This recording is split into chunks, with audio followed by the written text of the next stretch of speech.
அடுத்து நம்ம சேனலில் பார்க்க போகிறது சுண்டை வத்த குழம்பு. அதுக்கு தேவையான பொருட்கள்: வெங்காயம் எந்த அளவுக்கு எடுக்கிறீங்க அதே அளவுக்கு வெள்ளைப்பூடு எடுத்துக்கோங்க, 3 தக்காளி, 3 பச்சை மிளகா, 2 மிக்சியில் அடித்து எடுத்துக்கணும்.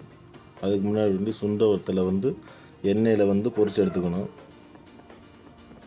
எடுத்த பிறகு அதே எண்ணெயில்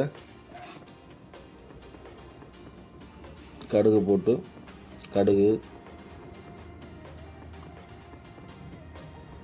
வெந்தயம்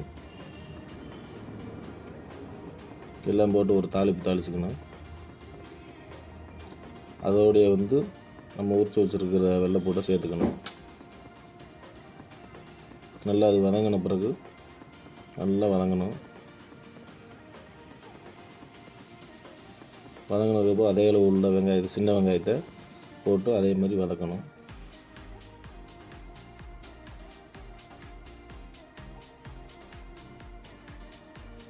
கொஞ்சம் உப்பு, கல் உப்பு போட்டால் கொஞ்சம் டேஸ்ட்டாக இருக்கும்.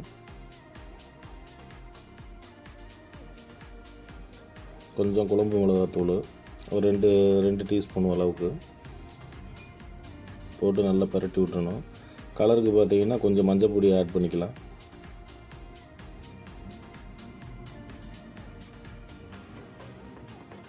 மஞ்சள் பொடி,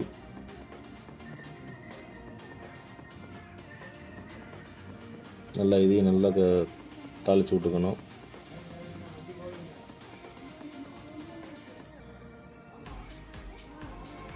பின்னாடி நம்ம பொரிச்செடுத்த இந்த சுண்டை வத்தலையும் போட்டுக்கணும். போட்டு நல்லா கசக்கி விடணும். நம்ம அரைச்சி வச்சுருந்த தக்காளியும் பச்சை மிளகாயும், ஏன் பச்சை மிளகா 3 போட்டுக்கோன்னா நம்ம மிளகாத்தூள் சேர்க்க தேவையில்லை, அதிலே காரம் இருக்கும். இப்போ நான் கரைச்சி வச்சுருந்த புளி தண்ணி,